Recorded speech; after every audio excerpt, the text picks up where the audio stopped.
Hi, everyone. Welcome to day 2 of our Legacy Leadership Devotional, Wisdom of the Apostle Paul. Day 2 is part 2 of a new definition of leadership. And I just want to take a few seconds to thank you all for carving out a little bit of your time to start some of the hard work internally when it comes to training and development. You really have to have a personal plan and a personal set of goals and values so that as you head through this journey, you can look back, take a look at your notes, and see if you're on track. So thanks for taking the hard work to look at your life mission plan over the next coming days and weeks so that we can look at that in depth when we meet together in June. So I'll read our day 2 devotional. I will stop if I think of or have questions or thoughts, and once I get to the end, I'll read the questions, and we'll be good for day 2. All right, new definition of leadership, part 2. In our opening lesson, I introduced a new definition of leadership. Legacy leadership is the intentional influence that takes place in the context of a relationship. It is that lesson we emphasized. In that lesson, we emphasize the intentional, mission-driven nature of legacy leadership. Today, I want to focus on 2 subtle aspects of the intentional influence process that are missing from most leadership discussions. First, notice that for Paul, leadership is a team endeavor that takes place among those we are leading. I think that's huge. I'm a coach lead. I'm a volunteer. All of you coaches are volunteer coaches, and the only way that CCV is going to accomplish its mission of Win, Train, Send is through people, is through a team that is plugged in and humming together or singing from the same hymnal. So super important to realize that this endeavor that we're embarking on as legacy leaders, it's not a one-man sport, one-woman sport, if you will. It's definitely a team endeavor that takes place amongst those we're leading. So it's me, it's you coaches, and then furthermore, it's who we're leading. So a lot of us are leading in our neighborhoods. So it's the members of our neighborhood group, it's the community which we serve, whether it's our schools or our neighbors, and even further out into the larger Metro Phoenix and Arizona and U.S. Communities. So keep that in mind in this conversation for the purposes of our coaching training. Let's focus on the people in our neighborhood group as those that we're leading. And we'll kind of keep that paradigm in mind as we head through this. Let's continue. We attribute the authorship of this letter to Paul, but the letter actually is sent to the Thessalonians from Paul, Silvanus, and Timothy. The fact that 3 men are identified as co-authors of the letter indicates that the leadership of the Thessalonians was a team effort. For Paul, leadership was a shared process, and there is a constant emphasis on the leadership team throughout his letters to the Thessalonians. The little words we, our, and us appear 35 times in just the first 22 verses of the letter. This is huge, everyone. I don't ever want to be seen as the person who is doing all the work. It's just not me. I don't want to be in the limelight. I used to be in video broadcasting. They loved me in front of the camera, but I wanted to be behind the scenes, making those on camera look good. It's the same thing for me as a coach lead. What I want to do is make your lives better individually so that you can then pass on that leadership or exemplify that leadership with your neighborhood group. So keep in mind that in this team element, it's you, it's me, it's all the other CCV neighborhood coaches. We are a team that are pouring into our neighborhoods. You have a little piece of the pie, if you will, and it's us, you and me and the other coaches. It's all of us that are pouring into each other so that we can pour into our neighborhood groups. This, in fact, is the team element that I think the writer is talking about here in our context. The second dimension of the intentional influence process that Paul Silvanus Silvanus, I believe is how you say that. Paul, Silvanus, and Timothy lived among those they were leading. They lived among those they were leading. Among means they were in the midst of or surrounded by those they were leading. These men had what sociologists call a low power distance. Sociologists, there we go. Sociologists call a low power distance.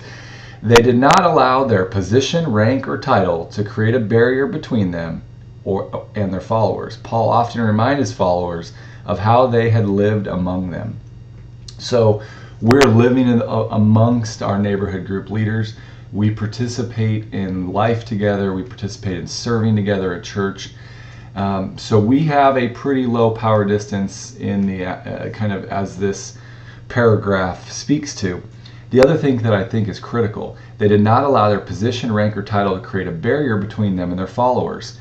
Not only can a position create a barrier between followers and leaders, but some leaders feel that if they don't have a position, that they have no authority or influence over people. And I think you'll find over the course of weeks and months to come that that is not the case. Your position, positional power is often one of the things that you may be able to set aside in search for some of this deeper relational, intentional relationship context.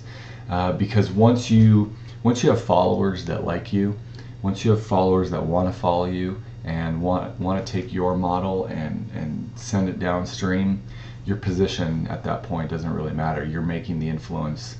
You're getting the wins that you've set out for.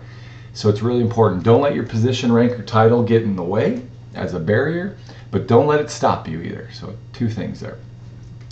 Moving on. Many leaders would advise you to not get too close to those you are leading, yet Paul and his team went in the opposite direction of that advice. By choosing to be among their followers, they were known by their followers, and the Thessalonians were known by them. This intimacy of this relationship allowed Paul's team to individualize according to the needs of each one. They were exhorting, encouraging, and imploring each one of you as the Father would his own children. In 1 Thessalonians 2:11 and 12 is where that quote comes from. Rather than using a one-size-fits-all approach, the leadership team customized their leadership for each individual follower in the same way that a father considers the uniqueness of his children. I believe this is a huge and a very critical point. Not one person in our neighborhood groups are the same. And it's very important that through our time with them, through the intentional relationship building, that we figure out everybody's strengths and weaknesses. We figure out what can help them, what can hurt them. And we have this conversation with them in a context of, I want to get to know you. I want to know how I can make you better.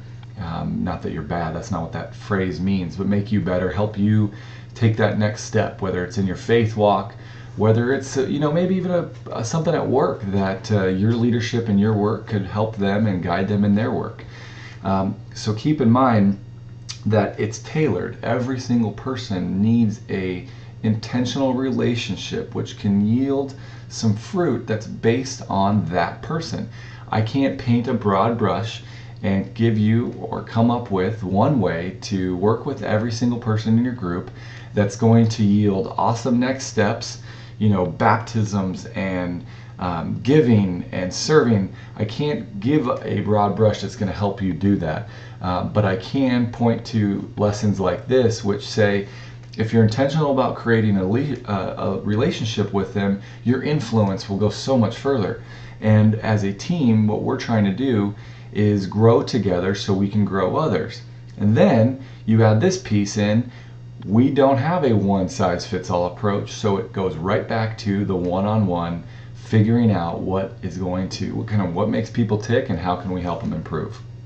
So, landing the plane here, finishing up. Legacy leaders are not lone rangers. They are team players who lead in the context of a relationship with others. They are also intentional about drawing close to those they lead. They are among their followers. So, there it is. That's day 2 of the legacy leadership journey here. Questions include, Number one, are you a lone ranger leader or do you work within a leadership team? 2, is your leadership up close and personal or do you maintain distance from those you lead? 3, do you customize your leadership for each individual follower or do you tend to adopt a one-size-fits-all approach? So 3 questions. My tip of the day is grab a journal. I basically did a leadership journal and I started with this devotional and I made my notes in there. We talked about the life mission plan yesterday, and that is a great document to keep with your journal so you can reflect to determine, are my actions reflecting my values? Is my mission clear? Am I affecting those within my sphere of influence? How do my goals look? And then take this content, compare it as you go, and then reflect and act on these questions. Number 1, are you a lone ranger leader or do you work within a leadership team? Number 2, is your leadership up close and personal or do you maintain a distance with those you lead? Number 3, do you customize your leadership for each individual follower or do you adopt a one-size-fits-all approach? One thing that I've wanted to add to this video to just get you guys thinking, we have to spend time with our neighborhood group members outside of that neighborhood group time. While we're all in a circle on Wednesday nights from 6 to 7:30 or whatever your neighborhood group time is, there's powerful things happen. There's growth happening. There's relationships being fostered. A lot of fantastic things happen in that hour, hour and a half during the week. But I promise you, if you can be intentional about picking, just start somewhere. Start with someone maybe you already have a relationship with and you want to grow, or go the other way, someone who you don't have a relationship and you want to start that off. Figure out who that is this week. This week, figure out in your group, who is it? Start with 1.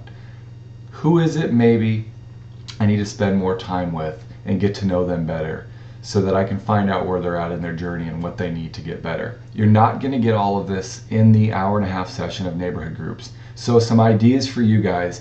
The number one thing that has worked for me over the last 6 months, I've partnered with my wife. We are a team on this. We are inviting one family over a week to have dinner with us from church, from neighborhood groups. It may be a neighbor, so they may not be from church, but somebody in the neighborhood that we're trying to get to know. One family a week we invite over to have dinner with us, and all we do is hang out, get to know them and their kids, and spend time with them. I have seen some really cool things happen just by spending time with people away from the neighborhood group. And I would encourage you and challenge you, seek out those relationships in your neighborhood group. Start with one person, one family, and go from there. If you don't have an assistant coach to help you coaching in your neighborhood group, I would probably challenge you to start with the person or the people that you think have the potential to be a neighborhood coach at some time. If we don't start pouring into them now, if we don't start leading them now, if we don't start helping them get better now, then it may stop them from taking a next step of being a coach at some point in time. So keep that in mind as you're going through your rosters. Who could I spend time with this week? Like I said, I love doing a family dinner over here at my house. My wife is completely okay with it when I tell her, hey, I got another family coming over this week. She just says, what day and what are we having? And it's great. The other thing, maybe if you have time, I work from home a lot, so I may be able to go just hit the coffee shop for a little while and grab a coffee with somebody. And when I do that, you guys, I've done that with some of you and hope I can do it with all of you. That time is really important, super special to me, so that I can hang out with you, get to know what it is you need and how we can help you get better in all areas of your life. So that's the end of day 2, Legacy Leadership.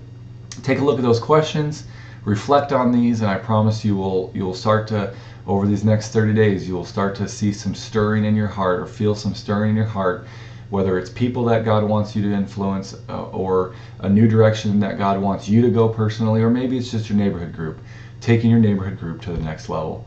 I'm so looking forward to our training next month, and we'll see you tomorrow for day 3 of our Legacy Leadership journey.